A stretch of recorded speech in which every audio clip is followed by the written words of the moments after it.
నీ కోపం రావాల్సింది, ఆవేశం చూపించాల్సింది నా మీద కాదురా. నువ్వు వెళ్తున్న రోడ్డు మీద గజానికి ఒక గుంత చూసినప్పుడు నువ్వు ఎన్నుకున్నావే లీడర్, వాడి మీద రావాలరా కోపం. స్ట్రీట్ లైట్ వెలగినప్పుడు, వీధిలో చెత్త కొండలా పేరుకుపోయినప్పుడు, గవర్నమెంట్ హాస్పిటల్లో మనుషులు జంతువులు కన్నా హీనంగా ట్రీట్ చేస్తున్నప్పుడు, గవర్నమెంట్ ఆఫీస్ లో అడ్డుగడుగున లంచం అడిగినప్పుడు అప్పుడు రావాలరా కోపం. అలాంటి వాడికి ఎవరికి రాదే కోపం. కంట్రీ మారాలన్నా, కరప్షన్ పోవాలన్నా ముందు కామన్ మ్యాన్ మారాలి. మీరు మారాలి.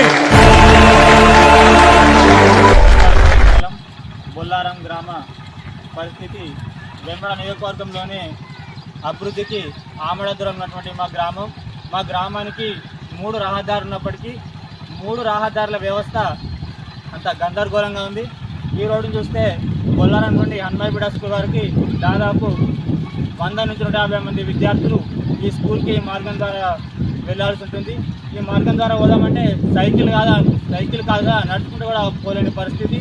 స్కూల్ విద్యార్థులు ఈ బురదలలో పడి పుస్తకాలు కూడా కింద పడి నాని అయోమయానికి గురవుతున్నారు. కాబట్టి దయచేసి మండల అధికారులు మరియు ఎమ్మెల్యే గారు తక్షణమే స్పందించి తాత్కాలికంగా మొరం కానీ ఏమైనా మరమ్మతులు చేయాలని మా బొల్లారం గ్రామ విద్యార్థుల తరఫున మరియు మా బొల్లారం గ్రామ ప్రజల తరఫున కోరడం జరుగుతుంది. ఈ అవకాశం ఇచ్చిన ప్రతి ఒక్కరికి పేరు పేరున ధన్యవాదాలు చేస్తూ ఇది తక్షణమే స్పందించాలని కోరుతున్నాం. థ్యాంక్ యూ రా అందరికీ.